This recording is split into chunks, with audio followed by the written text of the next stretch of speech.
Assalamualaikum warahmatullahi wabarakatuh. Perkenalkan nama saya Muhammad Ibnu Aditya. Saya adalah siswa dari SMK Negeri 2 Cilacap, kelas 12 MPTL. Kali ini saya akan menjelaskan tentang PLTU Karangandri Cilacap. PLTU adalah pembangkit listrik yang menggunakan uap air berkanan dari hasil pemanasan batu bara untuk memutar turbin dan generator sehingga menghasilkan listrik.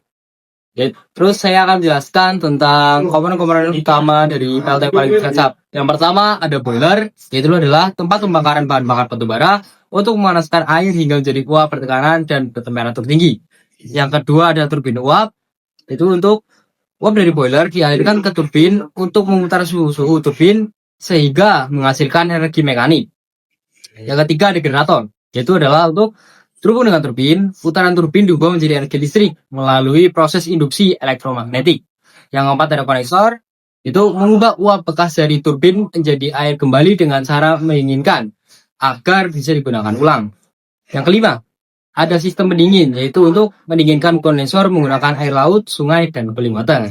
Yang keenam, ada pompa air pengisi atau feed water pump, yaitu untuk memompa air dari kondensor kembali ke boiler melawan tekanan tinggi. Lalu saya akan jelaskan komponen-komponen bantu pada PLTU Karangandri Cilacap. Yang pertama ada boiler feed water pump, yaitu untuk memompa air pengisi bertekanan tinggi ke boiler agar sirkulasi uap terjaga. Yang kedua ada kondenser, yaitu untuk mendinginkan uap bekas turbin menjadi air kembali agar bisa digunakan ulang. Yang ketiga ada cooling system, yaitu untuk membuang panas dari kondensor menggunakan air pendingin atau udara. Yang keempat ada feed water heater, yaitu untuk memanaskan air pengisi sebelum masuk boiler untuk meningkatkan efisiensi. Yang kelima ada air heater, yaitu untuk memanaskan udara pembakaran menggunakan gas buang boiler. Yang keenam ada elektrostatik precipitator, yaitu untuk menangkap abu terbang fly ash agar emisi debu berkurang. Yang ketujuh ada FDF dan IDF. Ada FDF untuk memasok udara pembakaran dan IDF untuk membuang gas sisa. Yang ke-8 cool handling system, yaitu untuk mengangkut dan memasok batu bara ke boiler. Yang 9 ada assembly system, yaitu untuk mengelola dan membuang abu hasil pembakaran. Yang 10 ada trafo system, yaitu untuk menyalurkan dan menyesuaikan tegangan listrik untuk peralatan PLTU. Saya akan menjelaskan siklus kerja dari PLTU. Kondensor, untuk uap bekas dari turbin didinginkan di kondensor menggunakan air pendingin hingga berubah menjadi air dan ditampung di hot wheel. Lalu kondensat pump, itu untuk kondensat dipompa menuju ke low pressure heater untuk dipanaskan awal oleh uap ekstraksi dari turbin. Yang ketiga ada aerator, untuk air dipanaskan di sana sekaligus dibersihkan dari gas terlarut untuk mencegah korosi. Yang keempat, boiler heat water pump. Air pengisi dipompa dengan tekanan tinggi menuju high pressure heater. Yang kelima, boiler. Yang pertama ada economizer, itu untuk menaikkan suhu air pengisi.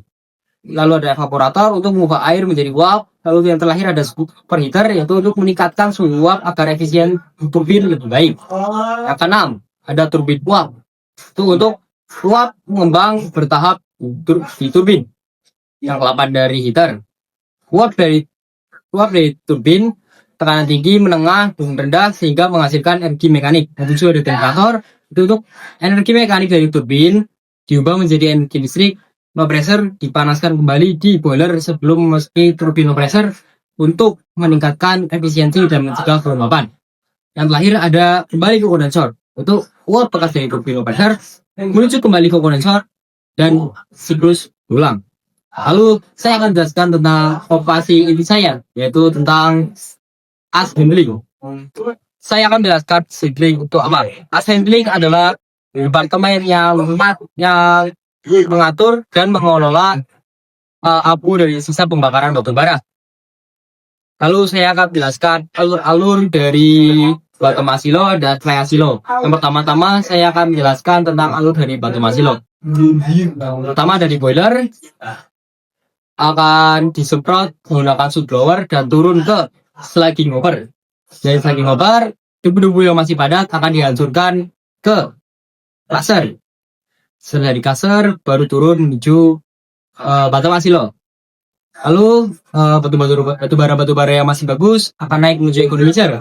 Setelah dari economizer akan turun menuju ke economizer hopper. Setelah dari economizer hopper akan turun lagi menuju ke glow tank.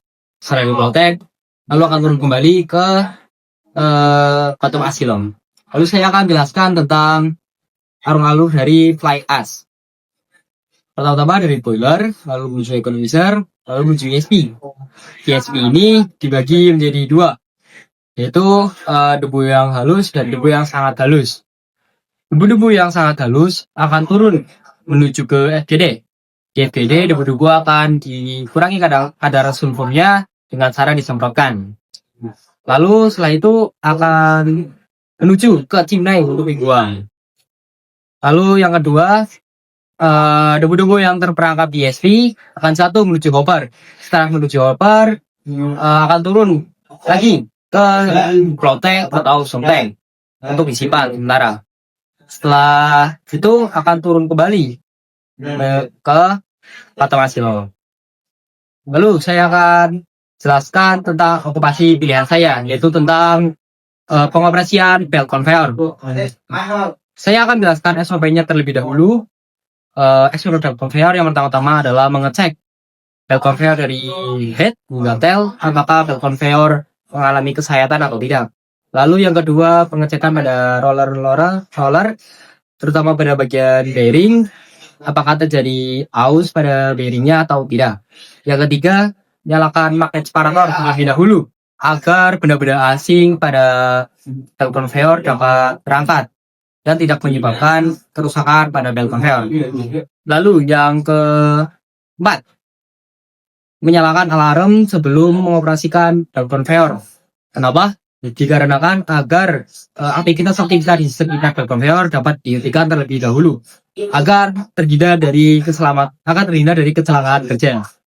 Lalu saya akan menjelaskan komponen-komponen utama dalam sistem pembongkaran di PLTU. Yang pertama ada ship unloader. Ship unloader adalah untuk mengambil batu bara dari kapal-kapal vessel atau kapal tompang. Setelah dari SU akan diturunkan ke conveyor. Conveyor bertujuan untuk membawa batu bara dari satu tempat ke tempat yang lainnya. Lalu ada transfer tower, itu untuk mengubah jalur conveyor dari conveyor satu ke conveyor yang lainnya. Lalu yang keempat ada billiard. Billiard adalah untuk tempat penyimpanan batubara sementara. Yang terakhir ada bunker. Bunker adalah tempat penyimpanan akhir batubara sebelum dipanaskan. Mungkin sekian presentasi dari saya. Maaf apabila ada salah kata. Saya mau dari dia. Wassalamualaikum warahmatullahi wabarakatuh.